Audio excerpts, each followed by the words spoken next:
ชีวิตคนตายดุมฟ้าบ่มันเที่ยงคงทนเกิดเป็นคนต้องผ่านพบบ่อาจหนีไล่เวรเป็นความจริงของแท้บ่มีแปรเปลี่ยนไปคือหลังแม่บุญมีใส่โกสี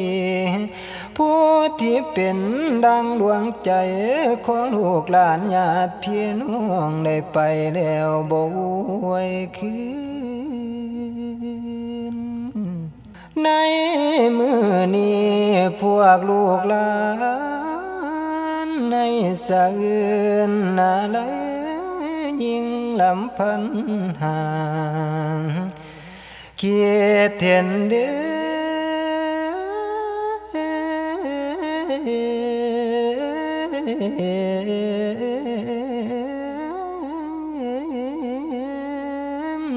เกียรติเห็นค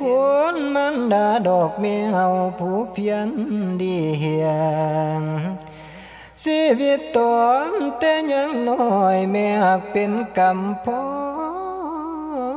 ยพ่อแม่ตายจากภาคกลางป่าปล่อยวางลูกน้อยไว้ใจเศร้าทุกข์ระทมยามนี้น้อน้ำตาห่วงข้างในคิดฮอดแม่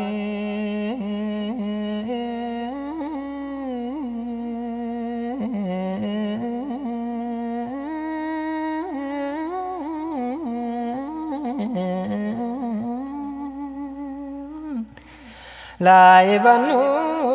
ผ่านพ้นแต่ตนเจ้าได้ดวงไปถึงว่าหลายวันใดลูกยังงำขานิ่งขาคุณของมารดาพระบ่ได้ละแต่เพียงน้อยจังว่าแม่น้อของคอยพระคุณล้นกะม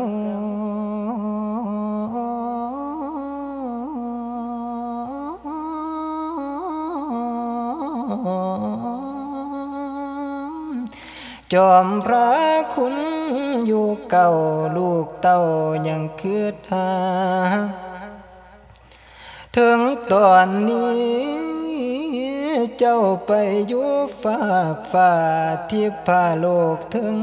สวรรค์ทั้งลูกหลานญาติมิตรลำพันหาดอกบ่มีวันเวนครอบครัวเขามองเศร้าพอเศร้าเสีย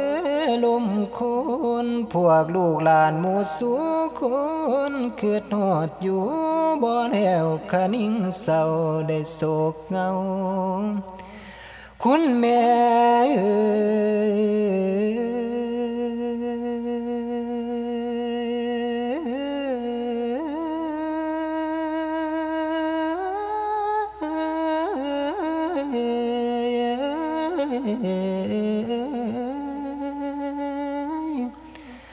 นั่งคิดไปบ่มีเว้นคันว่าแม่บ่ทันตายคือศิษาบายสุขได้ก้าวจาดอมเจ้าครอบครัวเขาคงสิสมบุญด้วยทั้งวงศาคณะญาติพ่อแม่พร้อมได้จาเว้าต่อกันแต่ว่าธรรมศาสตร์นั้นมันเป็นเรื่องของเวรกรรมแม่จังจำไว้เสียได้พบกันแต่เพียงน้อยกรรมดื้อเวรของคอยผู้เป็นแม่ผาดมาบ่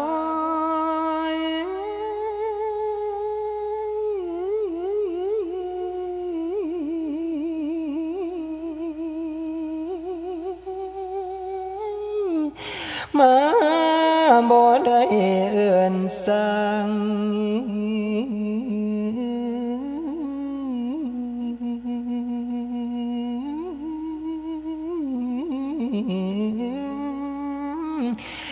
ดขึ้นมาน้ำตาลังคันเจ้ายังอยู่ด้วยได้เห็นหน้ากะว่าดีคิดย้อนหลังเขาแต่กี้แต่ปางก่อนปฐมกาลแม่นั้นอยู่ทั้งไกลได้ห่างกันได้โทรเบายังได้ถามข่าวเจ้าเป็นจังใดสบายบ่หรือว่าตอนเจ้านั้นเจ็บป่วยไข้ก็ยังได้ว่าข่าวหาบัดนี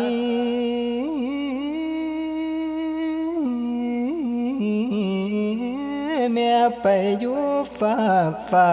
คนดาทินดินแดนแสนสิโทษถามหาข่าวสารบ่มีได้อยู่ทั้งใดบ่มีหูสวดวิสัยลูกเบิ่งหนูแม่เหลือไว้แต่เพียงสิ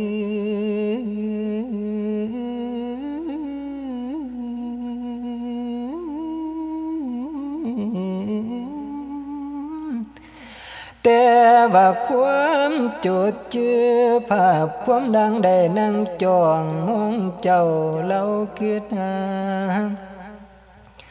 ขั้นตอนนี้แม่ฟังลูกอยู่หน้าอยากบอกว่าคิดถึงนายเด้อแม่เด้อ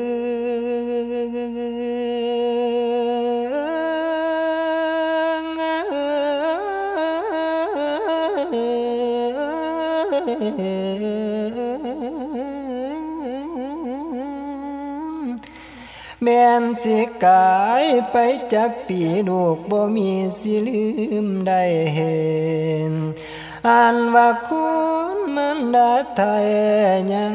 ตราตึงอยู่คือเก่าสัวสิเขียนบอกเราเป็นคำก่อนบนเบื้องพญาปันกันบ่ไหวถึงตอนนี้ผ่านไปได้หลายวันกว่ายังคงเดิมบ่มีเนื้อเพียงเนียดดื้อสัวลมบ่มีจอยลูกนี่คอยอยากเขียนหากมีบุญวาสนาขอให้ข้าเป็นลูกแม่แน่เนื้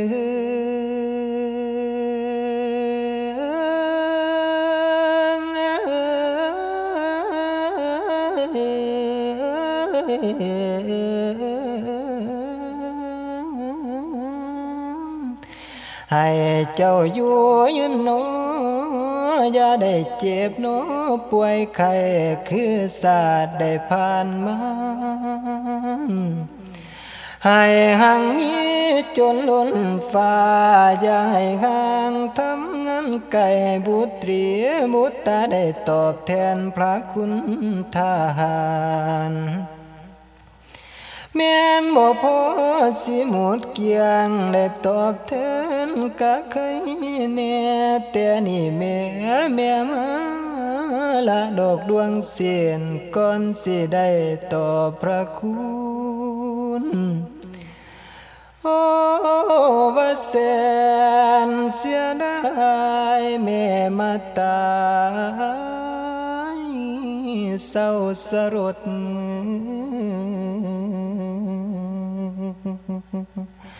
โอ้ว่าแสนรันทดอยากเห็นหน้ากะบ่เห็น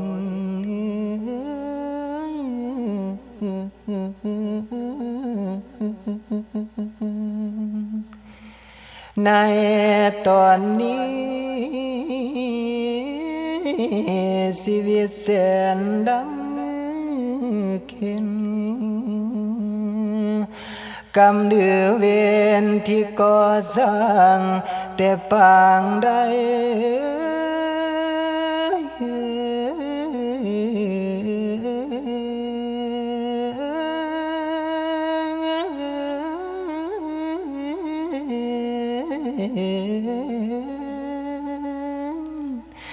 สา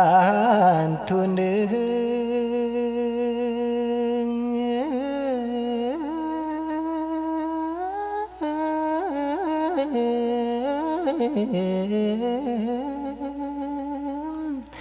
หากว่าศาสนาพูนอย่าเป็นอย่างปัจจุบันคอยแม่เทียราคายังให้อยู่ยืนแน่เด้อเจ้าจะเริญขันไปจนเท่าสลา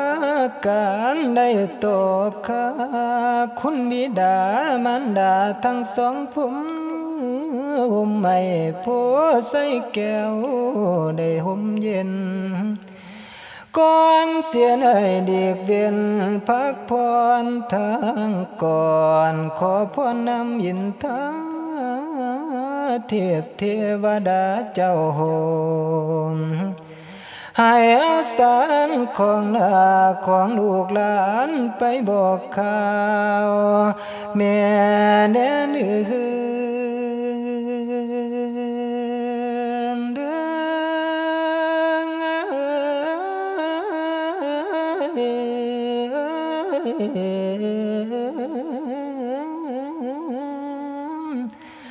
ว่าทั้งลูกหลานญาติพี่น้องของเจ้ายังคือเห็นเฮ็ดบุญหาอยู่บ่เวียนทั้ง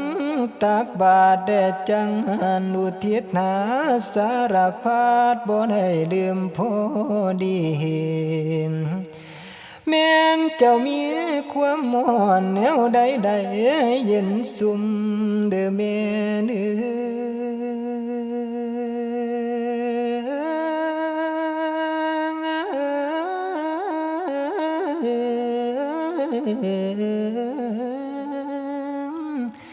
ขอให้คุ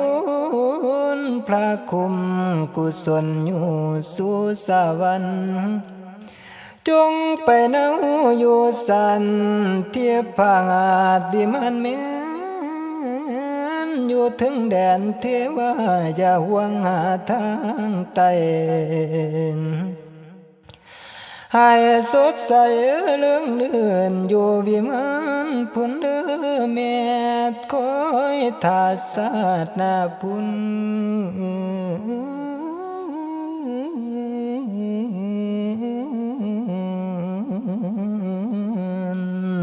เฮาจังพมแล้วพบกันนันดานาอีเม